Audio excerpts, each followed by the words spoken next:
Well, back here on Washington's Capitol Hill, here we are in the rotunda of the Russell Building, which is a key adjunct of all Senate activity. And we're joined now by Senator Ron Johnson. He's a Republican senator for Wisconsin, a member of the Senate Foreign Relations Committee. He voted against the resolution authorizing limited strikes on Syria. Senator, thank you for joining us. Hello, John. What will it take to persuade you to change your vote on military action? Well, I would say a lot more information, more answers to many questions. And John, some of those answers are almost impossible to obtain. How do you sort all this out? I mean, what really is the composition of the rebel forces? How many of them are there? If this military action were to, end up resulting in the fall of the Assad regime, who's going to take their place? I think it's very difficult to calibrate, to fine-tune, to tailor a military strike that's going to thread a needle for a specific result.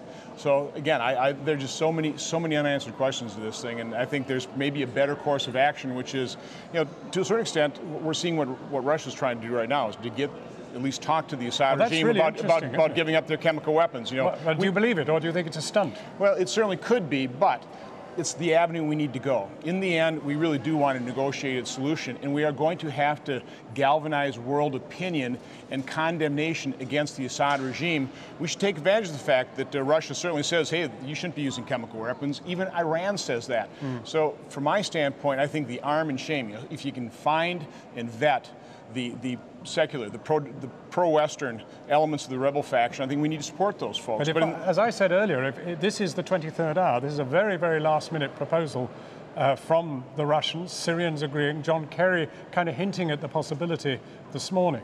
This is going to take a great deal of time to sort out. I mean, sure, and getting some really verifiable international control of these weapons, we could be weeks, months away. And of course, it's last minute, and part of the problem we've had is in the last 2.5 years of this disaster that is Syria. I mean, 100,000 Syrians slaughtered, 2 million people, refugees flowing into states like Jordan and Iraq and Turkey and Lebanon, stabilizing those states.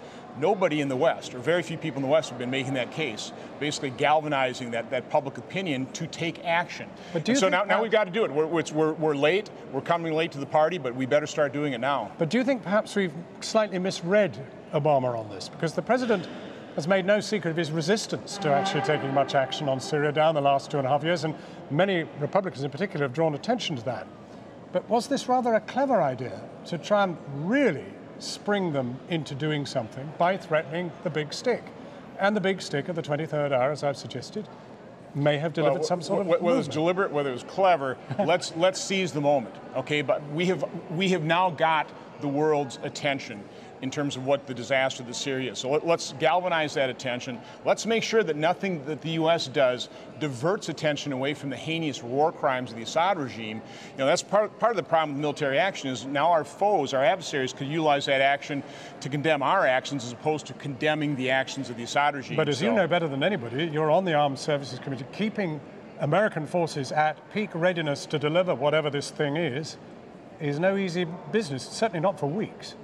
Well, again, I've got a great deal of faith in the American military. Part of the problem in not acting decisively, which I believe the president had the authority to do, is that's given Assad time to disperse his assets. I mean, that's part of the reality of the situation now. So a military strike, how effective could it be? And if it's utterly ineffective, that could be worse than no action at all. So again, at this point in time, I would like to take a step back. I would like to, garner world opinion, really shame and condemnation strategy, make sure that nobody that supports the Assad regime is unshamed and uncondemned, and that's, I think, probably a better strategy. What part, in your thinking, does the UN weapons inspectors report? Is that anything key for you?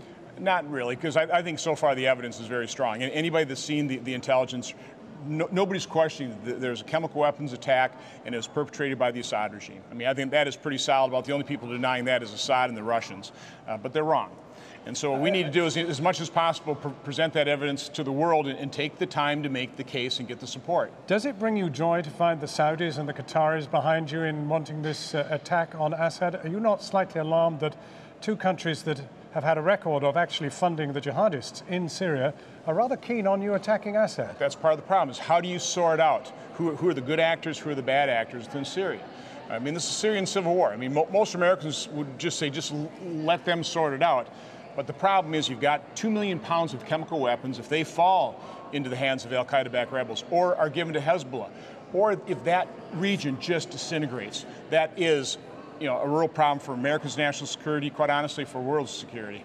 How do you think this is going to work out? What's your political nous telling you? What's going to happen this week? It's almost impossible to tell, but I tell you what, I think it's going to be very difficult for Obama to win the support of the House. I mean, I've been talking to House members in our own office. 98% of the calls coming in, and those are the impassioned individuals, are against military action.